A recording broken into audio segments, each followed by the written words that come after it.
Hello friends, zeta access के video में आप लोगों का स्वागत है। और आज के वीडियो में हम देखेंगे फॉल्ट।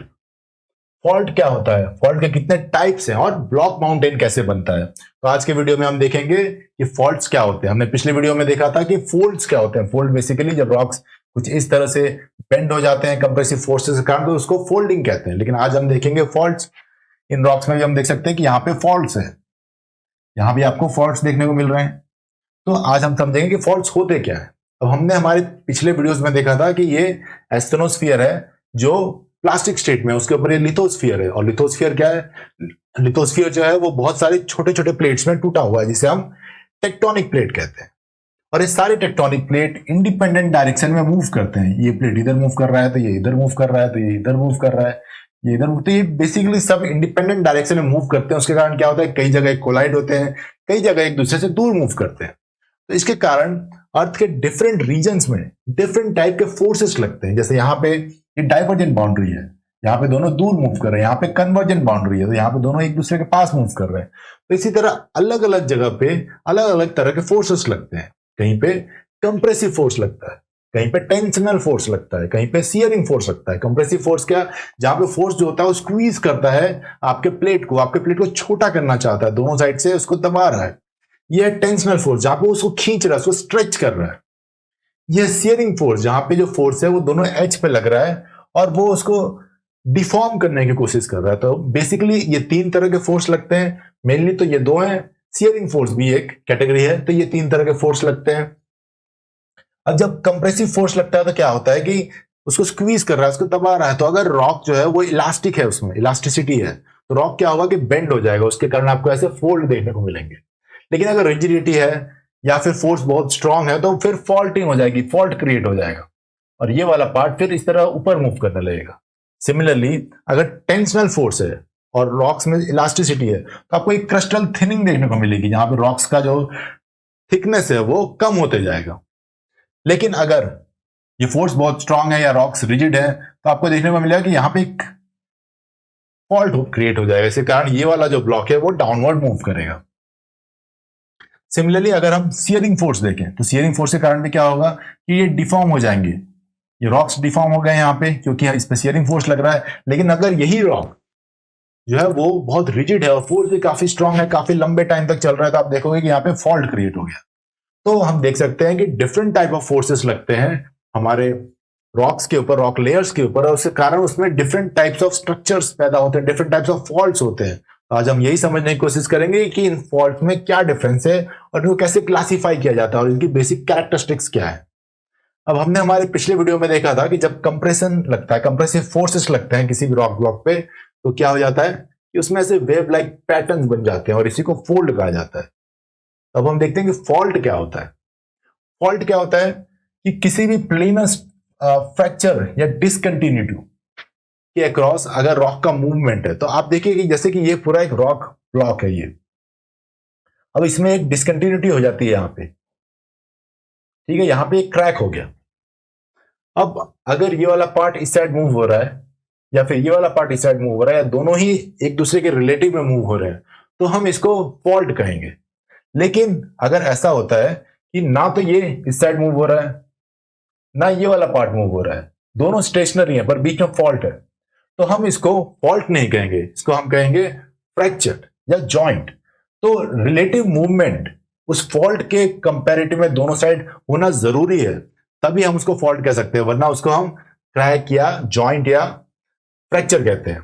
तो फॉल्ट क्या है? फॉल्ट क्या है कि प्लेनर फ्रैक्चर और डिसकंटिन्यूटी। डिसकंटिन्यूटी मतलब कोई क्रैक है रॉक के अंदर, across which there has been significant displacement। तो significant displacement होना चाहिए उस क्रैक या उस फ्रैक्चर के दोनों साइड पे, मतलब रिलेटिव होना चाहिए। ये वाला या तो इधर मूव हुआ हो या ये वाला इधर मूव हुआ हो, तो तभी इसको हम फॉल्ट कहेंगे, वरना ये जो बीच का जो क्रैक है उसको हम फ्रैक्चर कहेंगे। तो आप समझ गए कि एक डिसकंटिन्यूटी एक रॉक के लेयर में, जो कि जनरली वर्टिकल या थोड़ी एंगल पे भी हो सकती है, तो उसके अक्रॉस अगर मूवमेंट हुई हो दोनों साइड, रिलेटिव मूवमेंट हुई हो, तभी उसको हम फॉल्ट कहते हैं।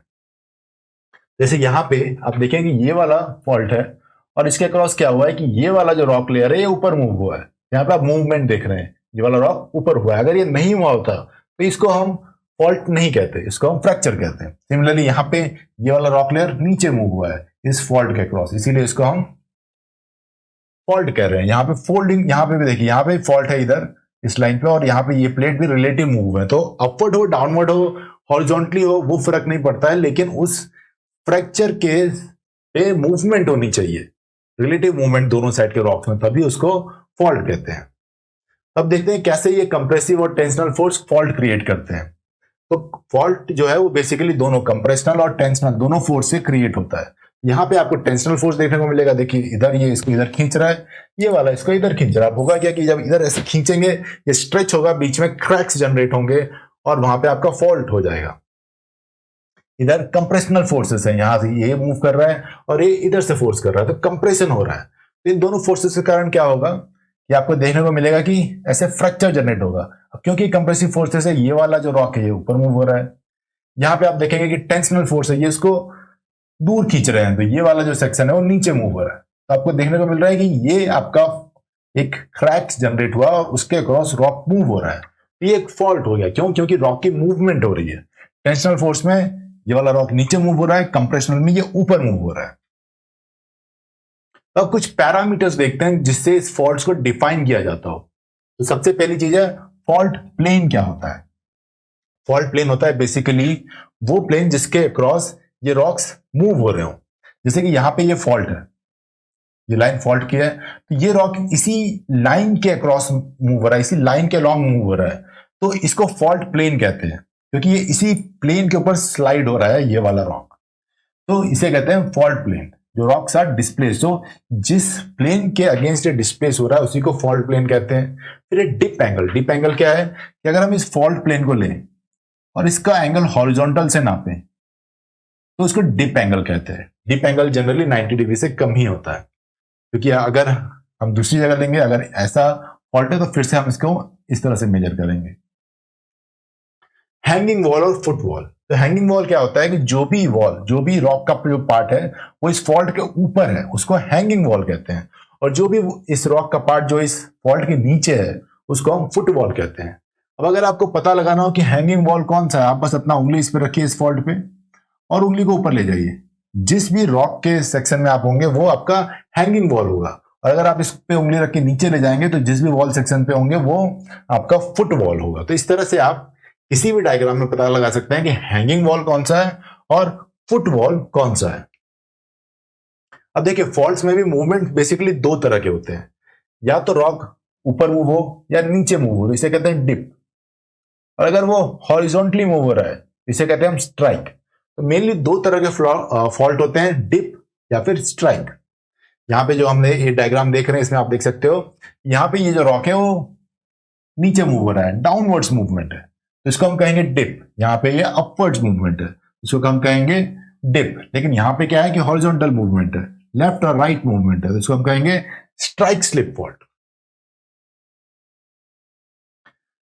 तो based on different types of force जो फॉल्ट क्रिएट होता है उसके डिफरेंट नाम है। जैसे कंप्रेसिव फोर्स जो फॉल्ट बनाता है उसे कहते हैं हम रिवर्स फॉल्ट।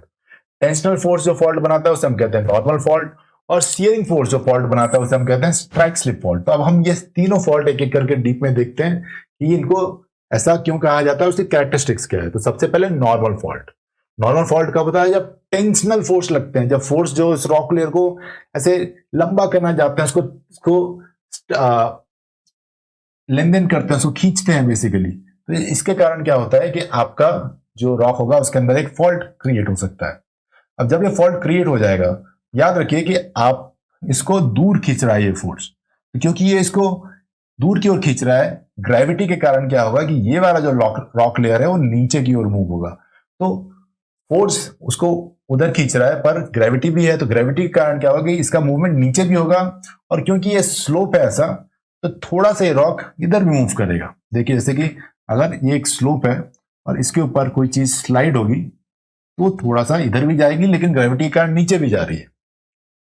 तो अगर हम इसको देखें तो hanging block moves downwards. Hanging block कौन सा है? ये हमारा फॉल्ट है, फॉल्ट के ऊपर है, ये वाला हमारा हैंगिंग ब्लॉक है। अब हैंगिंग ब्लॉक जो है वो नीचे मूव हो रहा है, तो इसलिए ये ग्रेविटी के अंडर नीचे मूव हो रहा है। ग्रेविटी हर एक ऑब्जेक्ट को नीचे खींचती है, ये मूवमेंट का नॉर्मल डायरेक्शन होता है, इसीलिए इसे कहते हैं नॉर्मल फॉल्ट। क्यों? क्योंकि हैंगिंग जो रॉक है वो नीचे मूव हो रहा है। Downward movement is normal behaviour, thus it is called normal fault. Caused by tensional forces, तो नॉर्मल फॉल्ट टेंशनल फोर्सेस से होते हैं। Leads to extension of the faulted area. इसका क्या मतलब है? तो देखिए यहां पे ये आपका फॉल्ट क्रिएट हुआ और ये रॉक अब इस फोर्स के कारण इस साइड मूव हो रहा है थोड़ा सा, क्योंकि ये स्लाइड हो रहा है ना नीचे, तो थोड़ा सा ये राइट में भी मूव होगा। तो ये जो टोटल लेंथ है इस एरिया की ये जो लेंथ है ये थोड़ी सी बढ़ जाएगी।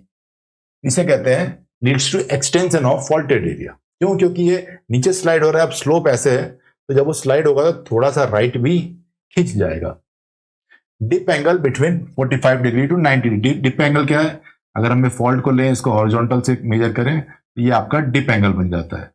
और डिप एंगल क्या होता है? जनरली 45 से 90 डिग्री के बीच में होता है। 90 डिग्री क्यों? क्योंकि अगर हम इस डायरेक्शन में करेंगे तो हम फिर इस तरह से मेजर करेंगे, इसलिए 90 डिग्री से ज्यादा नहीं होता है ये आपका डिप एंगल। अब देखते हैं रिवर्स फॉल्ट क्या होता है। रिवर्स फॉल्ट में क्या होता है कि कंप्रेसिव फोर्सेस एक्ट कर रहे हैं, और यहां पे आप देखोगे यहाँ पे आपको फॉल्ट हो गया, फॉल्टिंग हो गई है, और यहाँ पे ये जो रॉक लेयर है ऊपर मूव हो रहा है। ऊपर क्यों मूव हो रहा है? क्योंकि ये कंप्रेसिव फोर्स है, वो उसको स्क्वीज कर रहा है, इसी कारण ये वाला जो हैंगिंग रॉक है ऊपर मूव हो रहा है।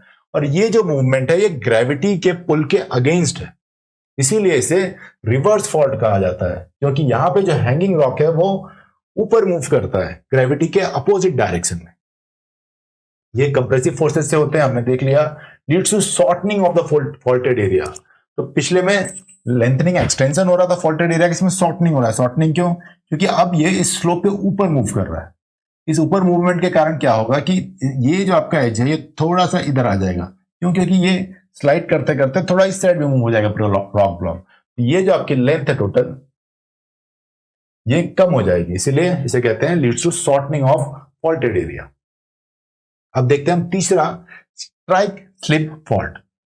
और यहां पे क्या होता है कि जो रॉक्स होते हैं वो हॉरिजॉन्टली मूव होते हैं लेफ्ट और राइट। ये सियरिंग फोर्स के कारण लगता है, एक फोर्स इधर चल रहा है एक फोर्स इधर चल रहा है, बीच में फॉल्ट हो गया। तो अब देखिए ये हॉरिजॉन्टल मूवमेंट हो रहा है। अब इसमें भी दो टाइप कहते हैं, लेफ्ट लैटरल फॉल्ट। इसमें क्या हुआ कि अगर आप यहां पे जैसे खड़े हैं और आप फॉल्ट की ओर देख रहे हैं और ये वाला जो रॉक है ये लेफ्ट डायरेक्शन में मूव हो रहा है, इसको हम कहेंगे लेफ्ट लैटरल फॉल्ट। और अगर ये राइट डायरेक्शन में मूव हो रहा है तो इसे हम कहेंगे राइट लैटरल फॉल्ट। अब हम देखते हैं ब्लॉक माउंटेन के बारे में कि ब्लॉक माउंटेन्स क्या होते हैं, इनका फॉर्मेशन कैसे होता है। तो हमने देखा था कि ये हमारे टेक्टोनिक बाउंड्रीज हैं और हर एक बाउंड्री पे डिफरेंट टाइप्स ऑफ फोर्सेस लगते हैं। अब कन्वर्जन बाउंड्री पे हमने देखा था कि फोल्ड माउंटेन्स बनते हैं। जो ब्लॉक माउंटेन्स है वो भी डाइवर्जेंट बाउंड्री पे, कई जगह डाइवर्जेंट बाउंड्री पे आपको देखने को मिलते हैं ब्लॉक माउंटेन, जैसे हमारी अफ्रीकन रिफ्ट वैली है। तो प्रोसेस समझने की कोशिश करते हैं कि आखिर ये बनते कैसे हैं। तो सपोज कि ये आपका एक लंबा सा रॉक का ब्लॉक है और इसके ऊपर टेंशनल फोर्स लग रहा है। इस टेंशनल फोर्स के कारण क्या होगा, या इसके अंदर बहुत सारे क्रैक्स हो जाएंगे, और इस क्रैक्स के बाद क्या होगा कि ये जो आपका ये फॉल्टिंग है या ये जो फ्रैक्चर्स हो गया है, ये फ्रैक्चर के अलॉन्ग क्या होगा कि ये जो ब्लॉक्स हैं ये मूव होंगे। तो देखिए ये नीचे मूव हो रहा है। अब यहाँ पे हमने दिखाया कि ये नीचे मूव हो रहा है, हो सकता है कि ये ऊपर मूव होता है, लेकिन ये नीचे मूव हो रहा है क्योंकि ये नॉर्मल फॉल्ट है। नॉर्मल फॉल्ट में क्या होता है कि आपके रॉक ब्लॉक्स नीचे मूव होते हैं। यहाँ पे ये वाले जो पार्ट्स हैं रॉक्स के नीचे मूव हो रहे हैं, और जब ये नीचे मूव होंगे तो क्या होगा, ये बहुत ही ज्यादा स्टीप स्लोप यहाँ पे क्रिएट कर देंगे। जब यहाँ से आप देखेंगे तो आपको ये बहुत ज्यादा स्टीप स्लोप दिखेगा, ये देख सकते हैं। तो आपको ये माउंटेन लगेगा, जब आप यहाँ पे खड़े होकर देखेंगे तो ये पूरा आपको माउंटेन लगेगा, ये भी माउंटेन लगेगा। क्यों? क्योंकि इसके दोनों साइड बहुत ज्यादा स्टीप स्लोप है, इधर भी और इधर भी। तो इस तरह से ब्लॉक माउंटेन्स बनते हैं। यहाँ पे हमने देखा है कि ये वाला जो पार्ट है वो नीचे चला गया, तो ये जो एरियाज हैं, ये तीन एरियाज जो अपनी जगह पे हैं, वो आपको एक माउंटेन की तरह लगेंगे, इसीलिए इसको ब्लॉक माउंटेन कहा जाता है, और ये फॉल्टिंग के कारण होते हैं। अब अगर हम और कैरेक्टरिस्टिक देखें तो they are from the block mountains जो होते हैं वो जब लार्ज एरिया जो अर्थ का क्रस्ट का होता है उसमें जब फॉल्टिंग होती है और वो जब नीचे जाता है या ऊपर जाता है, दोनों तरीके से हो सकता है, या तो एक लार्ज एरिया ऊपर जाए या फिर एक लार्ज एरिया नीचे जाए, तब उसके कारण ये ब्लॉक माउंटेन्स बनते हैं। जो ब्लॉक्स ऊपर होते हैं, मतलब जो ब्लॉक सराउंडिंग रीजन से ऊपर हो जाता है उसे होस्ट कहते हैं, और जो नीचे हो जाता है उसे ग्रेबन या रिफ्ट वैली कहते हैं। तो ये ब्लॉक माउंटेन्स बनने के कई तरीके होते हैं, दो मेन तरीके हम देख लेते हैं। तो ये हमारा समझिए कि ये हमारा एक डाइवर्जेंट बाउंड्री समझ लीजिए कि यहाँ पे एक कन्वेक्शन सेल है जो इस तरह से, जैसे कि हमारे मिड ओशनिक रिज पे होता है कि जो मैग्मा होता है ऊपर आता है और फिर एसिड दो पार्ट में डिवाइड हो जाता है। अब जब ये दो पार्ट में डिवाइड होगा तो यहाँ पे क्या होगा कि मैग्मा इस डायरेक्शन में मूव हो रहा है, यहाँ मैग्मा इस डायरेक्शन में मूव हो रहा है। इस मैग्मा के अलग अलग डायरेक्शन के कारण जो ऊपर का जो क्रस्ट है उसके ऊपर दोनों अलग अलग डायरेक्शन का फोर्स लगेगा, एक रिपिंग फोर्स, एक ऐसा फोर्स लगेगा जो उसमें ऐसे दरार पैदा कर देगा।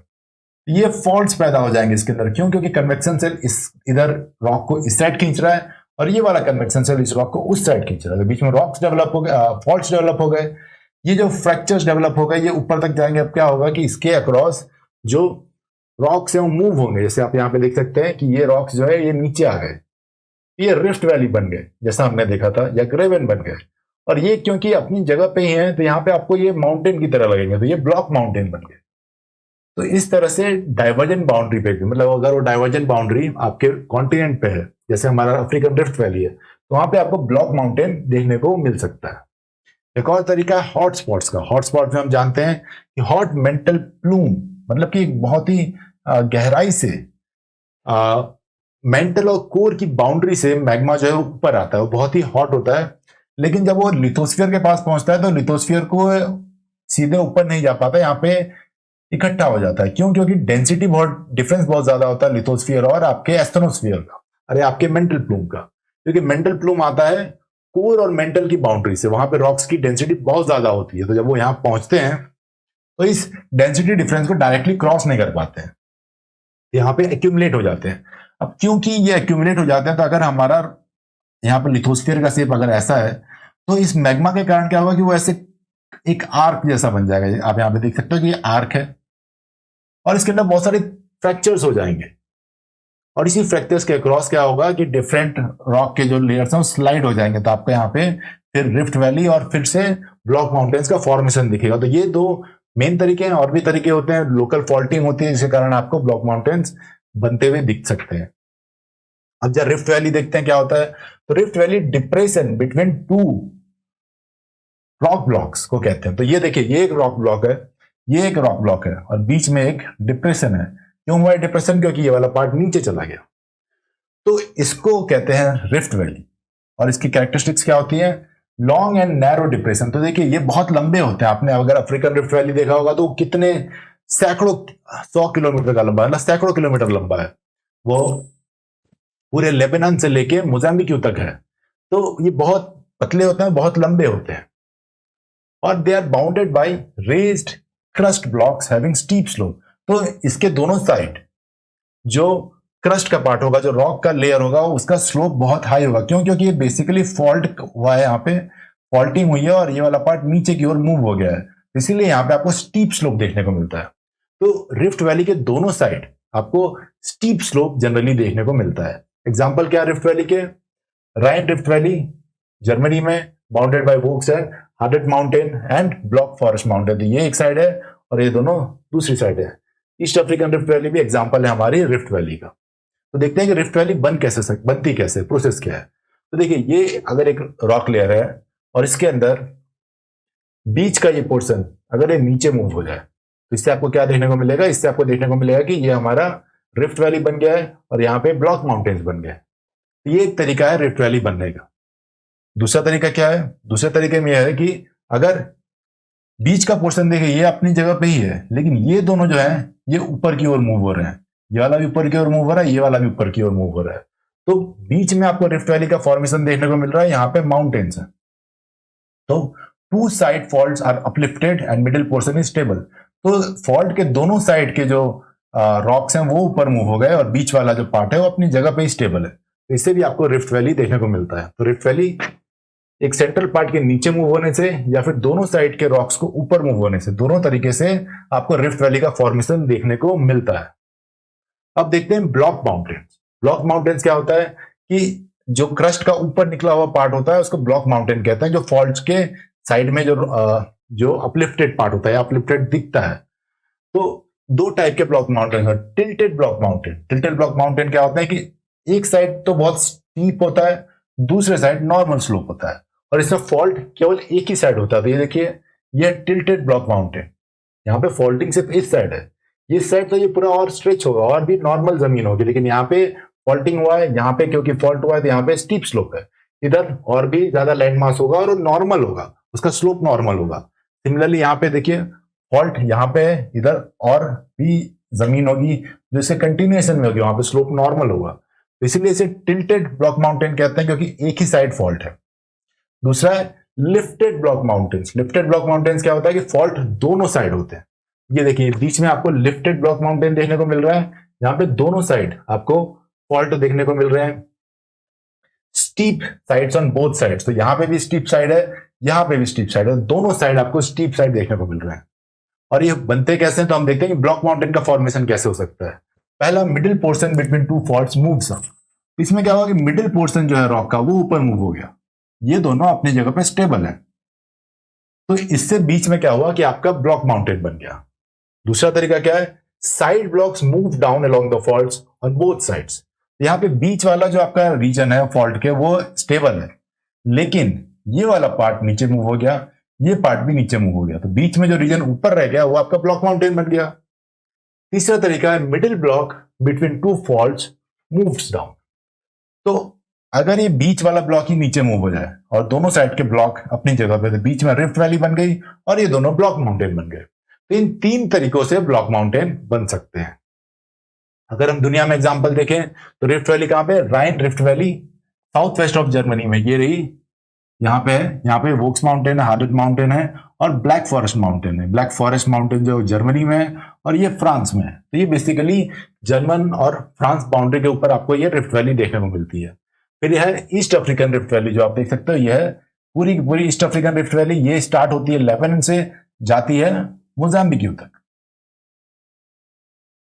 डेथ वैली जो कैलिफोर्निया में है वो भी एग्जांपल रिफ्ट वैली का, और फिर हमारी Narmada valley, Tapti valley, Damodar valley, ये सारी की सारी रिफ्ट वैली का ही एग्जांपल है। हमारा जो वेस्टर्न घाट्स है ये भी एक ब्लॉक माउंटेन है। ये बेसिकली बना था आपके इस मिड ओशनिक रिज पे, लेकिन बाद में क्योंकि सी फ्लोर स्प्रेडिंग है, ये जो प्लेट्स ऐसे मूव होते हैं, नया ओशनिक फ्लोर बनता है, तो ये दूर हो गया, लेकिन ये बना इसी के कारण था। पहले ये वेस्टर्न घाट्स और ये मेडागास्कर दोनों एक साथ थे, बाद में फॉल्टिंग के कारण ये दोनों अलग हो गए। जो सी फ्लोर का जो मिड ओशनिक रीजन बीच में आया और दोनों रीजन को अलग कर दिया। तो इसी के साथ हम कंक्लूड करेंगे हमारा ये वीडियो। अगर आपको ये फॉल्टिंग का वीडियो अच्छा लगा हो तो सब्सक्राइब करें और दूसरों से शेयर भी करें, और अगर कोई डाउट्स हो तो कमेंट्स में भी पूछें। Thank you.